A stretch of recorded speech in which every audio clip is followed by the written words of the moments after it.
Hey there, tech enthusiasts. Welcome back to our channel, where we break down the latest tips and tricks to make your digital life easier. Today, we're tackling something straightforward yet super useful: how to get your GitHub profile link in 2025. Whether you're a coding newbie building your first portfolio or a seasoned developer updating your resume, having your GitHub link handy is a must. It's quick, it's free, and it helps you showcase your projects to the world.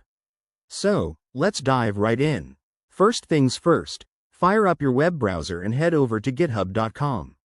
If you don't have an account yet, go ahead and sign up, it's totally worth it. Once you're on the GitHub homepage, make sure you're logged in. If you're not, just enter your username and password, or use your Google or Microsoft account for a speedy login. Now, here's the easy part. After logging in, look at the top right corner of the page. You'll see your profile icon or avatar. Click on that. This will take you straight to your GitHub profile page. Take a second to admire your setup. It's your digital resume, after all. On your profile page, glance up at the address bar in your browser. That's where the magic happens. You'll see a URL that looks something like github.com/your username single quote.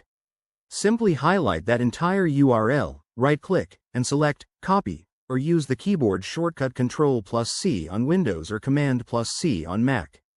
Boom! You've got your profile link.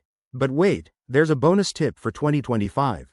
GitHub might have some new features, like enhanced customization options, so double-check your profile settings for any personalized links or vanity URLs. This ensures your link is unique and professional. And just like that, you're all set. Sharing your GitHub profile link can open doors to collaborations, job opportunities, and even feedback on your projects. If you found this tutorial helpful, hit that like button, subscribe for more tech tips, and drop a comment below if you have any questions. Thanks for watching, and I'll catch you in the next video. Stay curious.